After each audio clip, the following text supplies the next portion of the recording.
Hello, this is Brian Foster on Kardec Radio, presenting the program Spiritism and the Spirit World Around Us.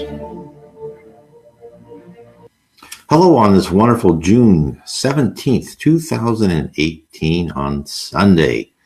First, I'd like to remind you there still is a youth conference coming up and for the Spiritist group in Virginia. It's during the week of 4th of July. Please look at Kardec Radio to find out information. You still have time to sign up. Also, we are here every Sunday. So I want to remind everybody that we are live Facebook streaming every Sunday at 7 p.m. Eastern, 4 p.m. Pacific, all time zones in between and around the world. So please join us, have comments, email us, whatever you can. We always are welcome to answer questions about Spiritism because that is why we are here. Spiritism brought to you in the middle 1800s by Allan Kardec. This book is so important. This is the headwaters of Spiritism. He actually wrote five,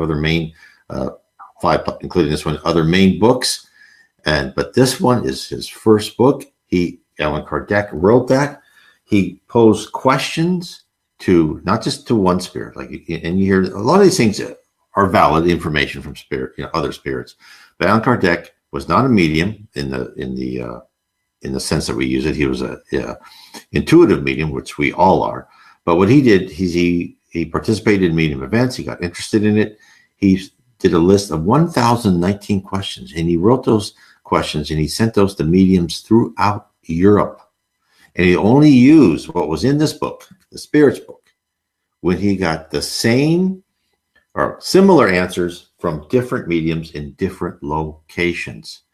This was all given to us by the Spirit of Truth, which was promised to us as the consoler to help us give more information, as Jesus said in the New Testament. Why did they give us information? Why was Spiritism brought to us? Because we were technologically and culturally ready. And Spiritism is a dynamic doctrine. It's not a religion, it's a doctrine. And we are being told more and more about what it goes on the other side, beyond the veil. The people call it the spirit world, the spirit realm, the spirit universe, all those things. The fuzziness, there's more and more information being given to us, starting with Allan Kardec. You can find his book, The Spirit Books, also.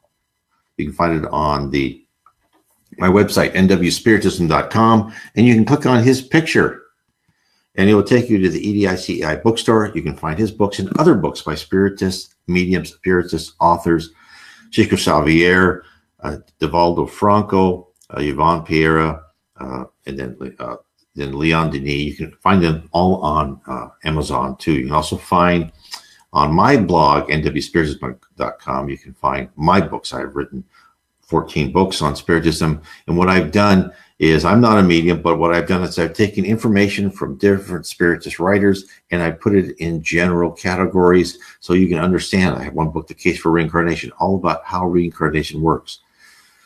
Explore your destiny. What is the spirit universe? What is heaven? What is the lower zone? What is the dark abyss? What other people call hell, but it's not permanent.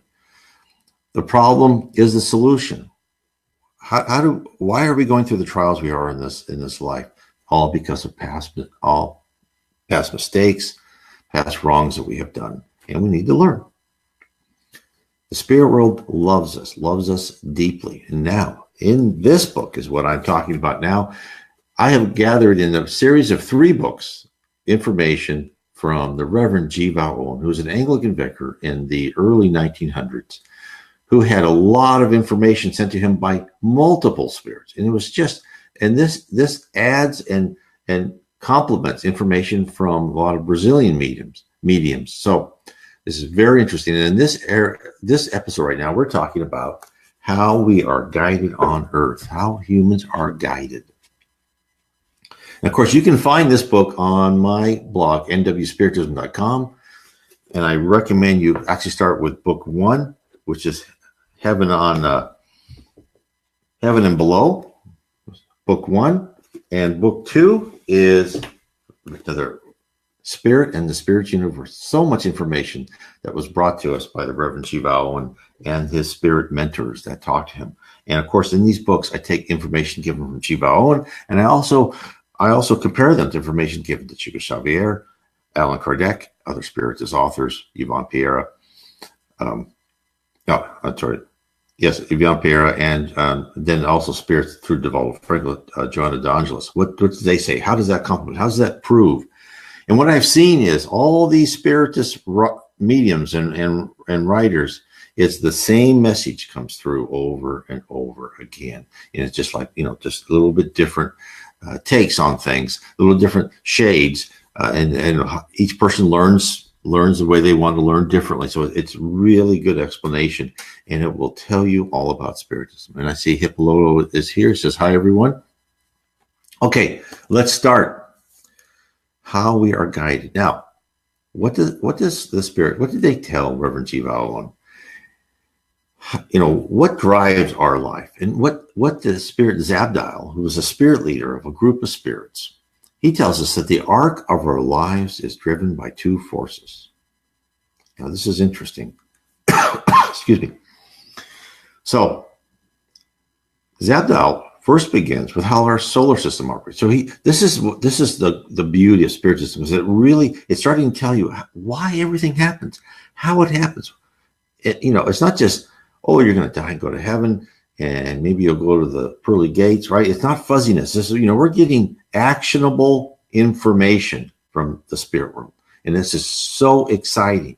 Well, this is what Zabdiel says. Out of the simplest wisdom are made the greatest things. And out of the most elementary of geometrical figures arise the most wonderful combination of perpetual movement. For it is only the purest and simplest things that are competent to be used most freely and without entanglement. And this state of affairs alone gives warrant of perpetuity, whether on earth or in the vast reaches of space, through which goes these worlds and systems, eternally, because perfectly ordered in their course. He carries on. Now, it is not too much to say that the appointed paths of all these bodies of the heavenly systems are shaped of two principles. This is where it gets interesting. That of the right line and that of the curve. Now, think about that. The right line, just, a straight line, right? And a curve, like this. It is even more true to say that the orbits may be said to be shaped out of one form only, and that is the right line itself. All go onward, impelled in a right and straight course, and yet not one that is known to us but travels in a curve. Astronomers will explain this, but I will note one instance by way of example. The Earth, we will suppose, is set forth on its journey. It travels in a straight line from one point. That is its potential movement, but it directly leaves that point. It begins to fall towards the sun. As we find after a while that it is moving in an ellipse, there is no straight line here, but a series of curves work together in one figure, which is the orbit of Earth. And yet the pole of the sun was not in the fashion of the curve, but in the right line direct. It was the combination of these two straight lines of energy, the impetus of the Earth and the gravitation of the sun, which being perpetually exerted, bent the orbit of the Earth from a straight into an elliptical shape. So what's he saying? That the Earth is constantly moved, not only by the sun, but he's trying to make it simple here, by gravity, pulling and pushing it, right? So he says, and in which many elements of the curve enter to build it up complete. I leave out other influences which modify this one. Again, in order to concentrate your mind on this great principle, I put it in formula thus. Two straight lines of energy operating on one another produce a closed curve. So what's he saying? He's saying that the trajectory of an object is determined by the energy within it and the force influencing it. And without influencing force, the object would travel on a straight line forever. It takes a combination of energy to produce the orbit. Zabdiel explains the result. This is what he says. Yet modifying the other and the greater dominating the lesser without depriving it of its essential power and freedom of movement. These, by their joint actions, exerted and directed apparently in opposition, produce a figure of greater beauty than two straight lines, which are as parents to the child. Now, why is he telling this? Well, he's telling us to prepare to think of our lives.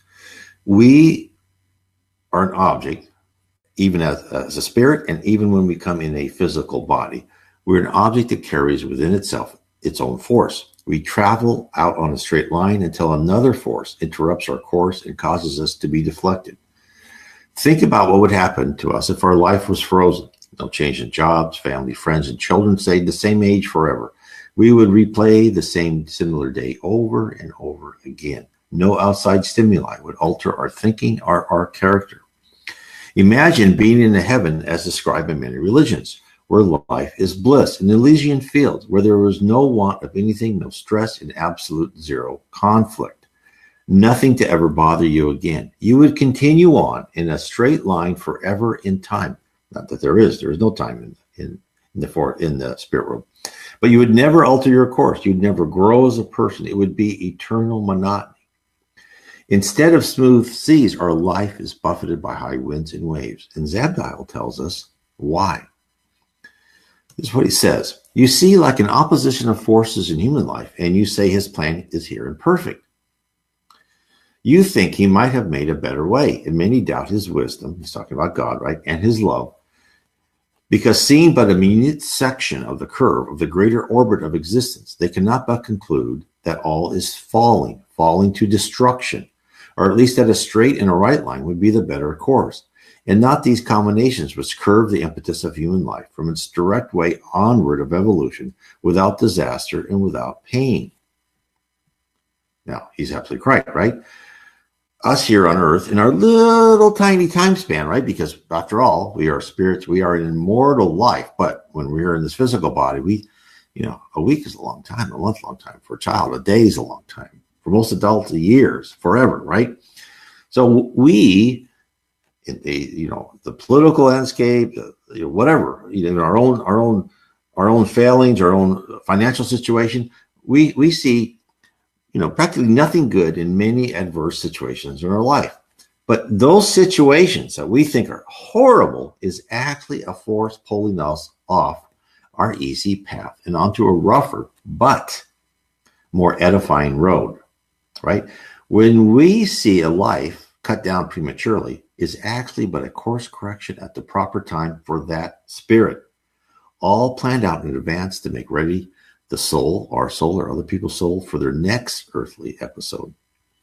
Over the long run of our multiple incarnations, which is in fact a small portion of our eternity, the arc of our lives, over and over again, right, serve a purpose. Each existence is one more mile marker. Imagine going down the freeway. Every time you see a mile marker, right, you look at those every so often, 123, 124, 125, or it goes down, right?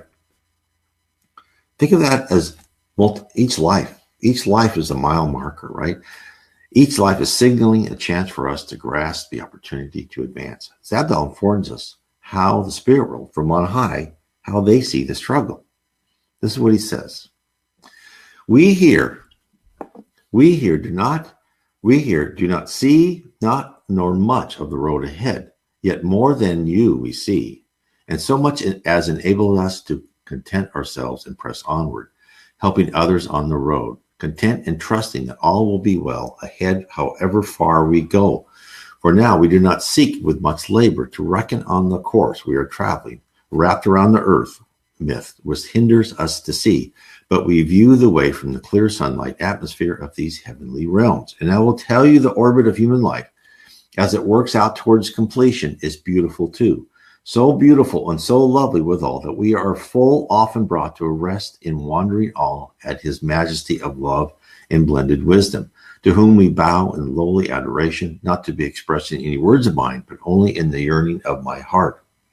What's he saying? Each hurdle placed in front of us is there for a reason. It may not be apparent to us. I certainly know it has been apparent to me of the hurdles in front of my life in the midst of our daily dramas. But suffice to say that it is one small force that diverts us from a straight path onto the highway of learning and eventual perfection. And so what he's saying is, if you look at an arc of a life, right? Now remember, free will is always respected. We always have the option to make the wrong decision, the stupid decision, the ignorant decision, the mean decision, the violent decision. We always have that right. So we go through life, right? We start off primitive spirits. We fight. We're mean. We envy. We want revenge. We want power. We want wealth, influence. And yet these things are always telling, oh, sorry, you better start thinking about what you would do to get power. What would you do to get wealth, right? We go through life after life. We start learning that. That's where he says this is beautiful. They're molding us, every one of us. They're molding us to become a pure spirit. That's why we're on earth, right? We're kind of like in an elementary, or probably worse, like a middle school. It's heaven forbid anyone would want to go through that again. But that's where we're at, right? We're struggling with our emotions. Hard to control ourselves, right?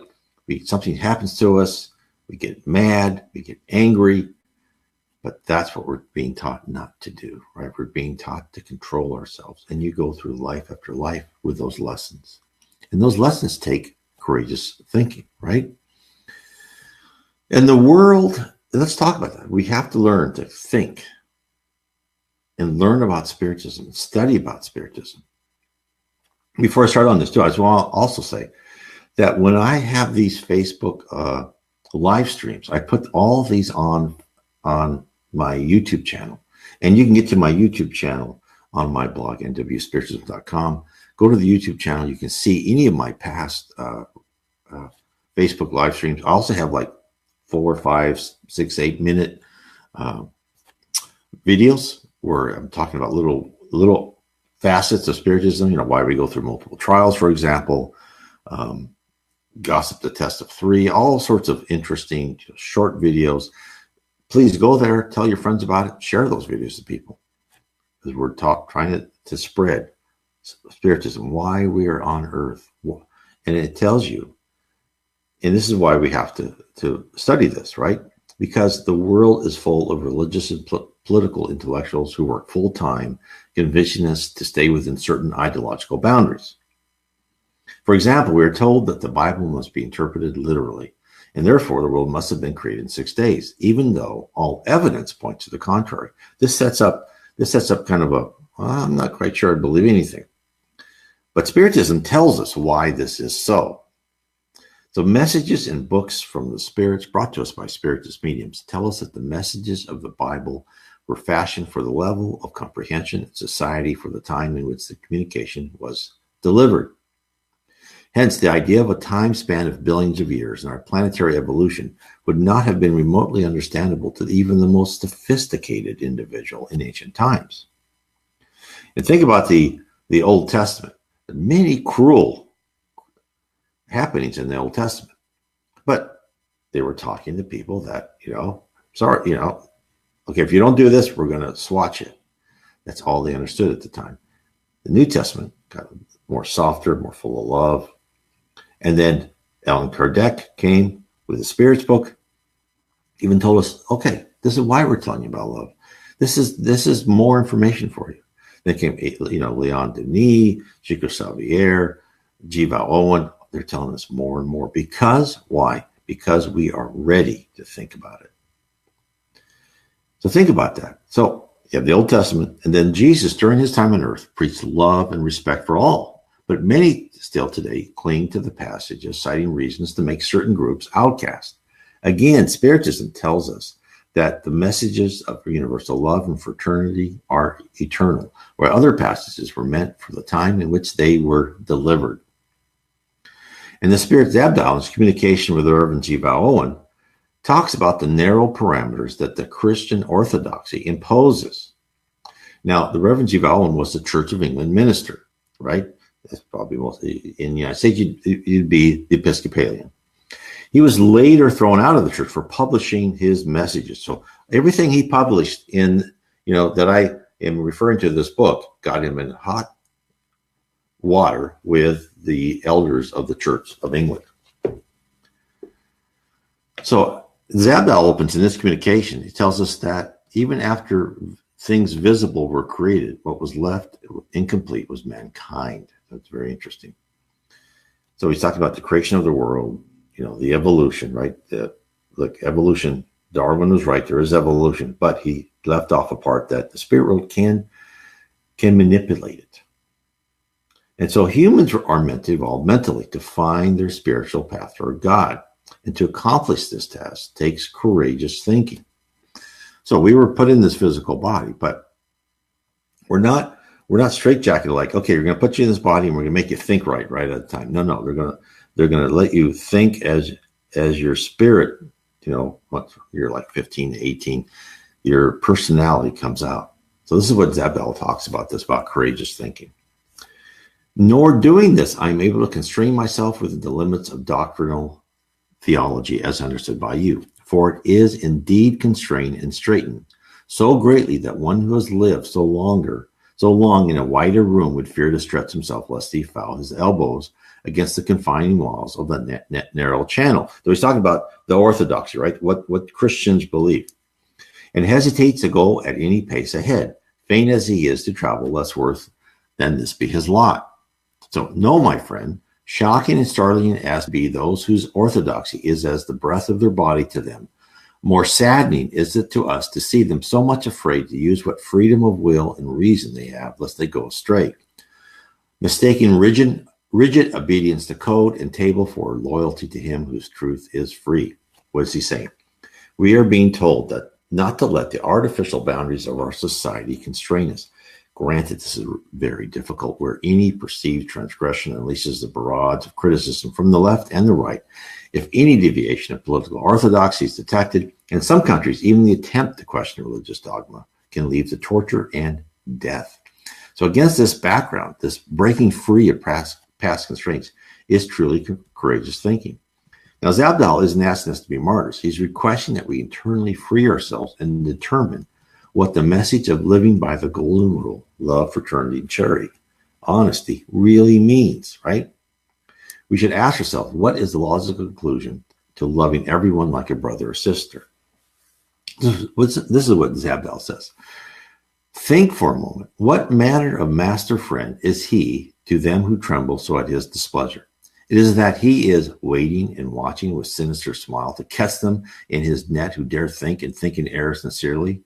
Or is this he who said, because you are lukewarm and neither cold nor hot, I will reject you? Move and live and use what powers are given prayerfully and reverently. And then, if you do chance to err, it will not be of willfulness, but of good intent. Shoot with a strong arm and feet well and firmly set. And if you miss the mark by once or twice, your feet still be firm, and the word well done, for you shot amiss. Yet in his good service, as you were able to do so, you did. Be not afraid. It is not those who strike and shoot and sometimes miss the mark to whom he rejects, but the craven who fear to fight for him at all. This I boldly say, for I know it is true, having seen the outcome of both manners of lives, when those who have lived them issue forth among us here, and seek their proper place in the gate by which they may pass onward this way. So what he's saying is, don't cower and say, oh no, I can't say anything. I would be ostracized from the group. And even if you're wrong, right? And of course, don't never do harm, right? Don't be one of these fanatics, right? Where you're being violent. That's not acceptable. But even if you're wrong and you're wrong about some of your ideas, it's not a big deal. It's the fact that you're trying to improve yourself. You're trying to find God. You're trying to understand why you're on earth. And to do that, study Spiritism, and you shall soon see the path to the light. The road is not easy. Being a Spiritist is not easy. What does it mean, being a Spiritist? Being a Spiritist means that you know that everything you think is out there for everybody to find. Those who are afraid of, privacy, I need my privacy. Well, you have none. Just get used to it. All our thoughts emanate from our body. Everything is in the universal cloud. That's why being a Spiritist is not easy. To take the path, one must shed old preconceptions, rid themselves of hate and envy, and begin to learn not only control their actions and speech, but right here, that is how you're really trying. This is how starting to control your thoughts is really how you're going to ascend. You're going to ascend rapidly in the spirit world. No one is asking anyone to join a monastery or divest oneself of all worldly goods. No, a tougher task is requested to change your character and attitude, to actually live by the golden rule and to stay honorable in all circumstances. And to accomplish this takes effort and study. Start today. Now, I'll stop there again and ask everyone, please go to my YouTube channel, look at the YouTubes I have. When you're at the end of this, please share this video with other groups in the Facebook, whatever you can. Go to my site, NW Spiritism, and look at the books I have. These will tell you all about Spiritism. If you want to go to the headwaters, again, Allan Kardec, really interesting books. I mean, this is how I started. And I also want to tell you, you can get Allan Kardec's book, of course, all of these books on the EDSCI bookstore, and my books. You can also get them on Amazon. I have it in paperback and Kindle. You can get all of Allan Kardec's books on Amazon. And what's nice about Allan Kardec's books is you can get them the way I first got them. You can just put Allan Kardec space PDF and Google or DuckDuckGo, whatever you want to use, and you'll find all of his books on, well, not all of them, but the main ones that you want to read, they're on PDF. That's how I started. I read on PDF and it was just life-changing. I said, this is what I've been looking for forever. But I do know some people, when they read Allan Kardec's book, everyone has different ways of learning. It's tough for them. That's why I started writing my books, so people can get into it one way. And, here's these questions and answers. I kind of go through it a little bit more holistically, and I take one kind of concept, right? And I also have books like my own journey, right? The 7 Tenets of Spiritism, how they impact your daily life, how Spiritism has changed mine, how I look at the signals and signs of what's going on. Now, more has talked to us, right? So Zabdial even tells us more. And now in this latest communication, which was on November 19th, 1913, more than 100 years ago, he was talking about how people from all around the world will come to know about Jesus Christ. Whereas they may not know him as to his natural divinity, which I take to mean his composition and power as a spiritual entity, right? We think of Jesus as this nice, kind person who came on the world, like 3 years of just brightness, and then dimmed and gone, right? But his message was there. The spirits tell us over and over and over again, Jesus is so much more than that. I'm not putting down what he did. It was just, wonderful. But Jesus he was present. He helped create the earth as it is. He's present now. He is the leader of our planet plus other planets. He is always with us. He's always watching. He's always helping. And therefore, Zabdial, talking about this, right? And then he also talks about him because of his acts of kindness, right? But that love, acts of kindness and love while I was in human form, but that love is still there, right? And he says, the love is everything, for without the foundation of the feeling of love, nothing else can be built upon it. And that's what Jesus brought to us, right? This is really the difference between the Old and the New Testament, right? Is there's more love and understanding, right? Don't look at the sliver in your neighbor's eye when you have a plank in your eye, those type of things, right? Don't judge other people, because basically, don't worry about judging other people. You're going to be judged. We're going to be judging you all the way. And we're going to be, and what they don't say in the New Testament, but what Spiritism tells us is that don't worry about it. Don't try to get revenge. Don't try to judge other people. We know every person. We know the best way to teach them in life after life. Well, this is what Zabdial explains. He goes, foremost, they must love. That is the first commandment of all, and it is the greatest. And hard have men found it to keep. They all agree that to love one another is good. And when they come to translate the sentiment in action, how sadly do they fail. And yet, without love, no thing in the universe would stand, but fall into decay and dissolution. It is the love of God which energizes through all that is, And we can see that love, if we look for it, is everywhere. The best way to understand many things is to contrast them with their opposite. The opposite of love is dissolution, because that comes from refraining from the exertion to love. Hatred is also of the opposite, and yet not the essence of it, because hatred of one person is often a mistaken method of expressing love to another. So what's he saying? So dissolution or apathy is a major problem in our world today. People have a hard time feeling. We are buffeted with shocking or pornographic images on a constant basis.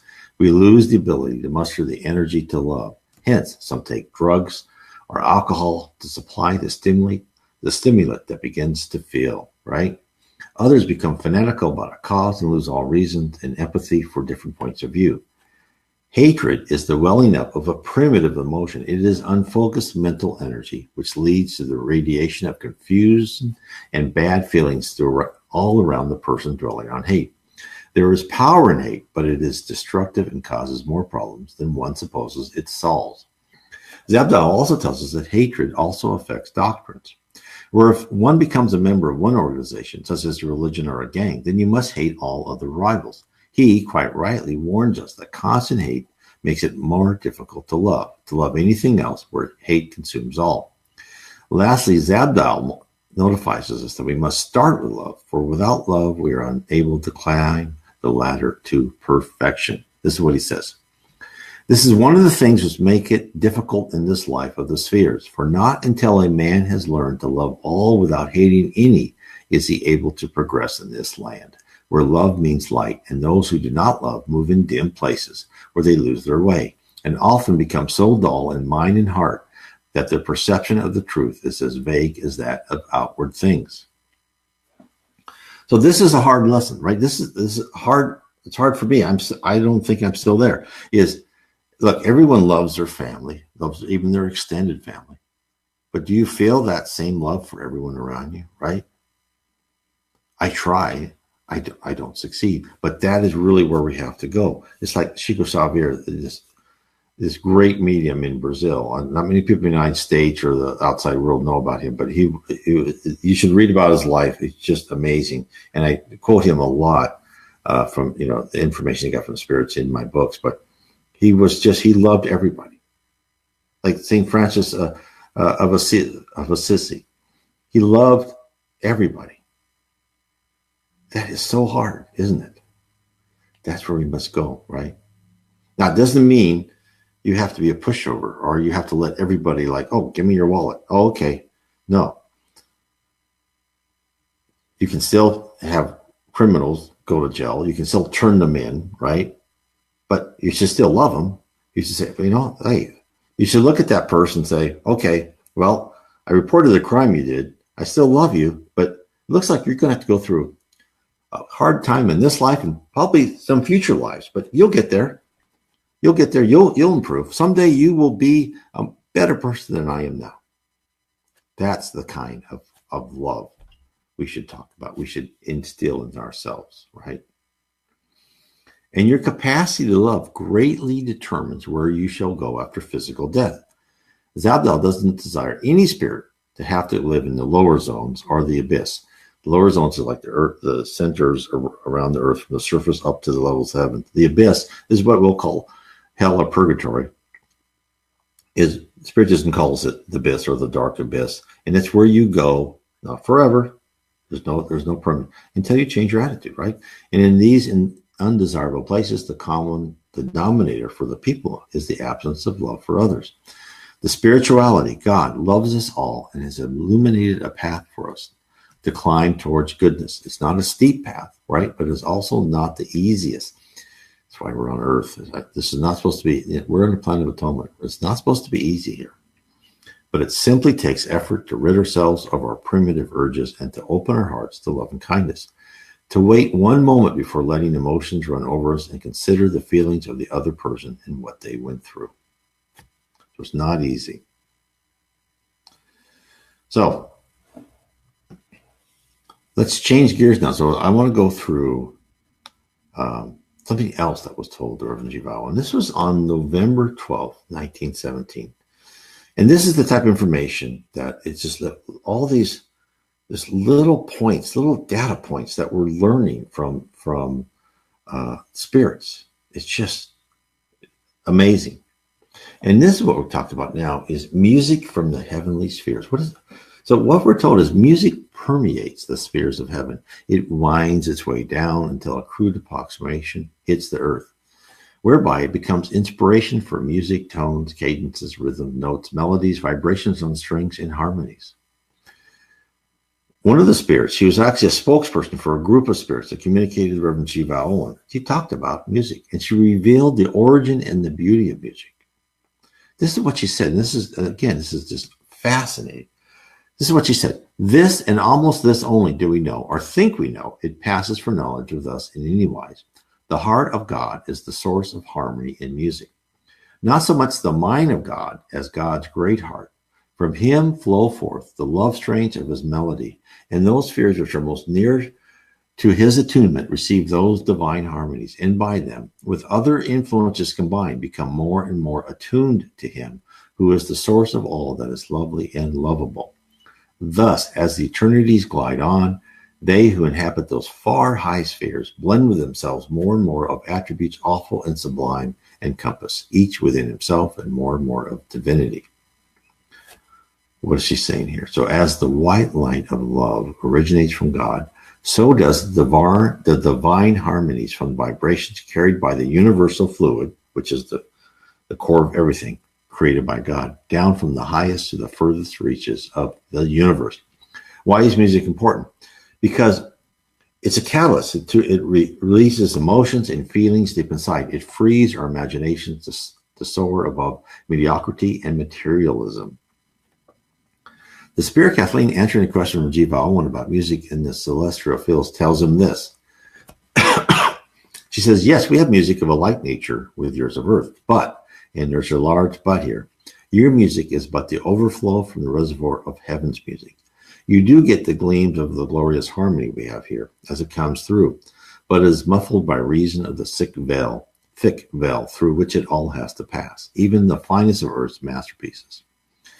What is Kathleen telling us? She notifies us that we on earth are unable to conceive of the music in the heavens. Our physical and mental limitations imposed by our body preclude us from hearing the harmony from on high, but we do receive a shadow, a poor representation of what is heard and felt in the heavens. Now, in one of my first books, I talk about education in heaven in this book, and Reverend G. Vale Owen's mother talks to him about a whole college of music where people learn music and they learn harmonies and they learn how to combine it and they learn how to transfer some of that music down to us. And that's why we've all heard the saying, music elevates the soul. Now, music serves to channel our intellect and emotions to a different plane. Music reaches places deep within our spirit. It helps bind our force centers together and brings them into harmony.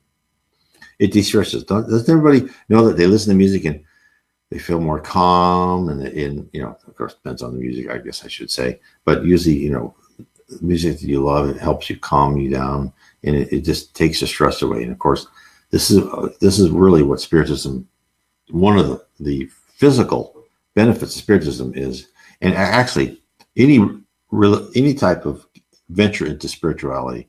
They've done many, many studies, and people who are spiritual or religious, you could say, are healthier and live longer than other people. Why? Because our stress levels are down, and stress does so many bad things to us.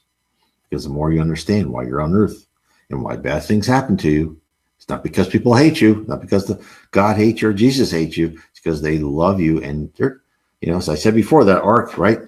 It's just teaching you what you need to be taught. So when something happens to you or your friend, think about why did that happen? So, and without the power of our emotions, we stall on our ascendancy toward the light. That's why music brings out these emotions. This is why women who have had to experience life after life of hardship under unfelt treatment, who are still able to retain their ability to love and nurture, to rise one level after another, while men who block out and sublimate their emotional encounter roadblocks to fully unleash the power of their mind and faith to ascend. Music assists us to combine the naked power of emotion with rational thought. Now, Very interesting. In the book No Solar, which by the Spirit Andre Luis, psychographed by the great medium Francisco, it's called Chico C. Xavier, he tells us of concerts in heaven. So even in this lower level, and No Solar was like one of the beginning levels of heaven. And then also there's other, talked about concerts in heaven. People, and then No Solar, they sat on a nice lawn, they enjoyed nature, and inspired music. And then in the book Memoirs of a Suicide by Yvonne Pereiro, it's a great book. In a city-sized complex to help and educate suicides, we were told that the spirit Frédéric Chopin entertained the students. Now, the narrator of the Memoirs of Suicide, Camilo Branco, who was there because he had committed suicide, this is what he says. Thus, we were able to listen to the great composer who had incarnated more than once, always dedicating his best mental energies to the art or the belles lettres, as he translated his music via images and narrations in a stunning myriad of themes. So, this is in the spirit world, and Camilo Branco wrote this book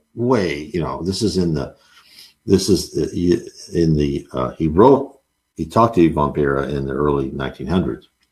And of course, now notice how he says he's translated music via images and narrations, right? So this is like a show, probably even beyond like these sophisticated concerts, right? With all the TV screens and everything, and with showing all this stuff, and also then Camilo talks about Chopin as thusly. He goes, this is what he talked about Chopin. This is what he heard about him. An unhappy soul who now realizes that it is only in the humble carpenter of Nazareth, which means of Jesus, that he will find the secret of the sublime ideals that will make him happy. He presented us with a dramatic poem of his earthly migrations in fabulous expressions of his enrapturing music. So he talked about all the different lives he had, transported from the magic of sounds into the wonder of real expressions. One of his incarnations took place before the advent of the great emissaries, before Jesus, when he was already serving the arts and cultivating it in an unforgivable poet that lived at the very midst of the empire, the Rome of the Caesars. I don't know if he was Ovid or what poet he was. He's probably one of these very famous poets. So souls who sense divine melodies and transform them to weave an edifying story, occupying an important pedestal in the spirit world. And in our physical world, Frédéric Chopin is one of those, right? He shall return to earth once again to lift up our spirits and help us turn our eyes and minds to loftier goals. Now, let's talk about another great musician. And this is interesting because we learn about their multiple lives, right? So when you read about a famous person, that famous person could be, like he was talking, and they talked about Victor Hugo, right? He's been a famous author in multiple lives. That's how talented he is, right? Now let's talk about another composer, Mozart. So in the book, The Spiritist Review, Journal of Psychological Studies, 1859, which is a compilation of articles in a monthly magazine edited by Allan Kardec, there is an interview with the spirit Mozart who refers to the ubiquitous nature of music in the spirit realm. So they asked him a series of questions. They asked him this question: can music in the world where you live compare to ours? This is what Mozart said. You would have difficulty understanding it. We enjoy senses that you don't have. Then they were asking, we were told that there's a natural universal harmony in your world that we do not know here. And Mozart said, yes, it's true. You create music on earth here. The whole nature produces melodious signs. Again, we're told that not only in books by Chico Xavier, but also Vale Owen, where springs and lakes and fountains will set forth music. And Mozart echoes what the spirit Kathleen told the Reverend Vale Owen, that music is part of the environment, is one more aspect of nature. And during the same sessions where they talked to Mozart, the medium asked to speak to Chopin. And Mozart replied that would be possible, but they were warned that Chopin was a sadder, more somber soul. And after Chopin was evoked, here's what he said. He said, do you miss your earthly life? And Chopin said, I'm not unhappy. Are you happier than before? Yes, a little, he answered. If you say a little, meaning that there isn't much difference, what is missing so that you can be even happier? And Chopin answered, I say a little for what I could have been. Since with my intelligence, I could have advanced much more than I did. They asked him, do you expect to achieve happiness you miss now? It will certainly come, but new trials will be needed. And then, so the next question, Mozart said you are more somber and sad. Why so? And he said, Mozart told the truth. I get sad because I did not accomplish a committed assignment and do not have the courage to restart. So think about this. This is in a journal in 1859, right? The mental state of Chopin was documented in the seance in 1859. It was seconded by the writings of the spirit who committed suicide in the 1800s in a book published in Portuguese in 1955. Spiritism brings us so much information, and it reinforces, right? Camilo Branco said, yeah, they said Chopin's not very happy. He showed us how he went through his life. That book was published in 1955. In 1859, Chopin said approximately the same thing. This is where really studying Spiritism will just like, oh my heavens. There's truth here, right? There's continuity here, and there's progression here, right? We're always being told something new. Now, so the music of heaven is, how do we get our music, right? So Kathleen, while advising us of the poor quality of the melodies that we do perceive, she attempts to explain how humans catch a glimpse of what harmonies manage to reach our lowly plane. This is what she said. Our business with you at this time is to tell you as best we may, in what few words suffice.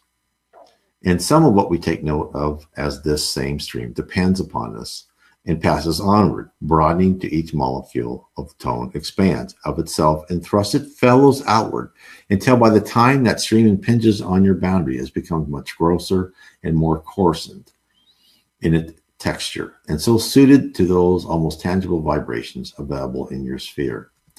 The stream from above us finds a receptacle here, and more than one receptacle. This is used as a reservoir, and the music is molded into airs and melodies and started forth once again as a small but intense stream earthward. Immediately begins to expand, as I've already told you, and what you receive, therefore, is not sterling essence, but the attempted expansion of the original creation. It is like a small hole in the shutter of a darkened room, though it streams a small jet of sunlight, but when it reaches the opposite wall, it is as much thinner in quality, and the stream is filled with dancing notes, which only tend to obscure the brightness with which it enters through the small aperture. So, she's trying to explain to us that we are like a traveler lost in a large city. Off in the distance, we hear what may be music we hear on earth, but it is difficult to decipher amidst the noise of the cars honking, the engines roaring, the tires squealing.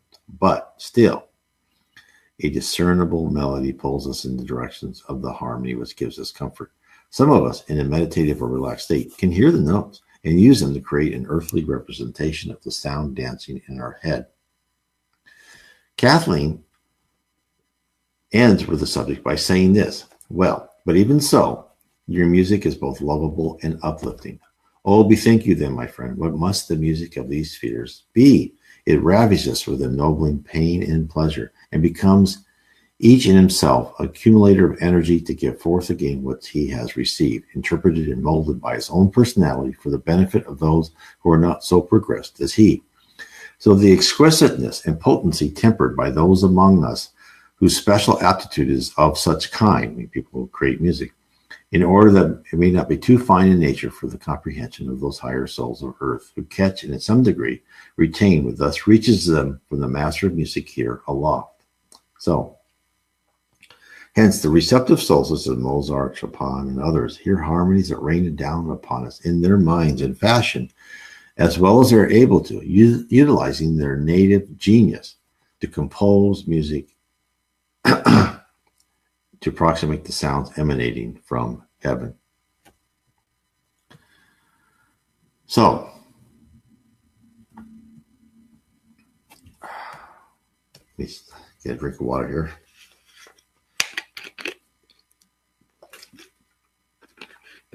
We are being told so many interesting things. And there's so much opening up with the information from the spirit world. And this is why I extol everyone. Start reading these things, right? Start learning and look around you, right? So Spiritism tells us that don't read the Spirit's book, right? Don't read this book and say, oh, yeah, I believe everything because I was told by somebody I should believe everything. No, that's not how the spirit world wants us to believe. And, oh, I believe in Spiritism because, I heard Brian Foster, I heard someone else, and they told me about this, and that has to be true. What all we're trying to do is is to put this information on the table available to you, right? It's placed there. What is incumbent upon all of us is to look at the world and decide, okay, why do these things happen? Why do people have near-death experiences? How come mediums sometimes can foretell the future so uncannily, right? And I've said this before. This is how I found spiritism, when my wife had experiences. And foretold the future was just, exactly. These weren't like fuzzy things. This was like, this is going to happen, and it did. It caused me to rethink my whole foundation of my beliefs. It caused me to know that, well, if people can know these things and there's unexplainable happenings, then there's something more intelligent than us, right? If someone could say this is going to happen in the future, and this is like, she heard this like 30 years before it happened. She heard this like 15 years before we got married, and things that happened 15 years after we got married.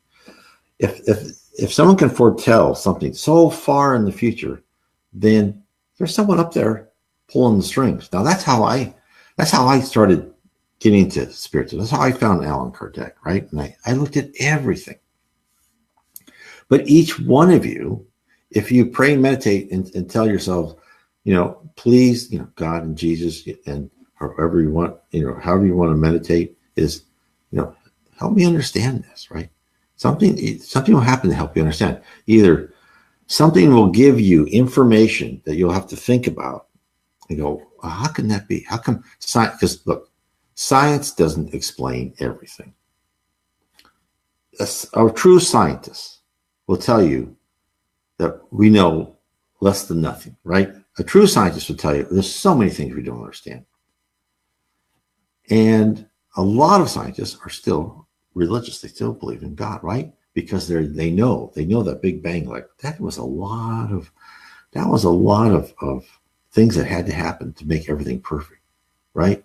Even Darwin and evolution, they still haven't tied it right. How did yes, okay, we started with this little soup, but then, how was the eyeball made, right, from evolution? That's why I'm saying evolution is true, but the spirit world suddenly will make changes, right? And so everyone should think for themselves of what that means, right? There are things that happen to you. Maybe you felt your grandmother, you felt your aunt, your uncle, or someone else told you something, and it was like, oh my heavens. I had a friend of mine who believed in the spirit world. So why did he believe in the spirit world? He believed in the spirit world because his father was a soldier in World War II. His father must have been a medium. His father was a soldier in the front lines. When his army unit would go out on patrol, he would dream the night before, and he would know where an ambush laid. And so his squad would say, no, you're in front. And he would go there. Okay, no, there's an ambush there. And invariably, there was an ambush, right? They could have been killed, but they followed my friend's father because he knew exactly what was going to happen. Now, why did the spirit want him to know exactly what was going to happen? Because they probably wanted him alive for some reason. But he knew exactly what was going to happen. Then he had a dream that he was going to live in this house with this like white picket fence. He says, well, and he thought to himself, that doesn't look like Poland. He was a Polish soldier that escaped Poland and went to work in the serve, I should say, not work, in the Polish army in when they invaded France. Because that doesn't look like right, any place I know of. Of course, when the World War II was over, he knew he couldn't go back to Poland because anyone who went back to Poland after serving in the Polish army, as far as on the Allies they were killed by the communists in Poland, right? Because of course Stalin was you know, a typical communist thug, and killed anybody who he was afraid of. So he ended up, of course, he met his wife and my friend's mother, and they were given his house, and this house was right where his dream was. They thought, okay, well, this is it. So my friend, he's like, there's no question. There's the spirit world, right? My father told me. He always knew when the Germans are going to try and kill him and his friends. That's why each person will have this little difference, right? They will have this knowledge of something which cannot be explained by what our science tells us today. It cannot be explained because unfortunately, science today, and there's a lot of wonderful people, a lot of wonderful scientists, are pressured not to believe in anything in the spirit world or God. But look, for those of us who really think about these things, you'll start to find the answers. And I don't blame anyone for not believing God. It's a stage where if that's where you are in this life, God love you, right? But think about these things. That's why Spiritism, we're just trying to put this information in front of you. We're not telling you, oh, believe in God or you're going to go to hell, right? No, that's not going to happen. First of all, Spiritism tells us if you're a good person, if you're a wonderful person and you love and respect everybody, you've dealt with everybody honorably, and you still don't believe in God, you're still going to go to heaven. It's not, you don't have to be baptized a Christian or be a Buddhist monk or anything like that in order to go to heaven. You have to just improve your spiritual life. Now, I will caution anybody who doesn't believe in the spirit world at all. We have been told by spiritists, by mediums who talk to the spirits, is that people, right? So when I've said this, you're a product of your mind, right? And you are who you are when you pass over from this life to the next life. If a person didn't believe in any life whatsoever and believe that when you die, you're just dead, that person will be hard to wake up when they are on the other side. And they'll have to work a lot to wake that person up. It might take years, right? They have to give them passes and they have to help them. So I would just say, if you know someone's atheist, say, look, when you die, just have a little thought that there might be something else that will help them greatly. But again, it's, you don't have to wear certain clothes or eat certain things. No, it's the Jesus and the spirit world wants you to improve yourself, want you to understand spirituality versus materialism, and want you to be loving and kind to everybody. And understanding that and reading about Spiritism, you'll understand that the reason why they want us to be loving and kind is because as we go up into the levels of heaven, and the levels of heaven just around the earth, and there's many levels of heavens further around the solar system, the galaxy, who knows, the universe is, right? The more you higher is your power is immense. Your power is more immense than any fantasy science fiction novel. Your thoughts can create your house, you create your clothes, how you look. As you go higher and higher, you create worlds, you direct the evolution of species. You become immensely powerful. And why would they let anybody have this much power who can't control themselves? That's why we're here on earth, right? And the reason we go through so much pain and suffering is because God, in his loving, his perfect existence, gives us free will. He lets us be, as I said before, as stupid, as ignorant as we wish. And we can take as many lives as it takes, right? Everybody will get there eventually. Everyone will become a pure spirit eventually. But that's the more you understand on earth, that's why we are given these episodes so we can learn from them. By understanding that, you'll be much happier. So again, I want to thank everybody. This has been a wonderful time for us to be together. I really appreciate it. I want to have everyone, if they can, please share this video, right? Share this on other Facebook sites. Go to my YouTube channel. Share those YouTube videos to other people. Show them where they're at. Tell them if they have questions, please talk to us. Read about Allan Kardec, read about Spiritism. Believe me, it will make a difference in your life. I'll put our end credits now, and thank you so much.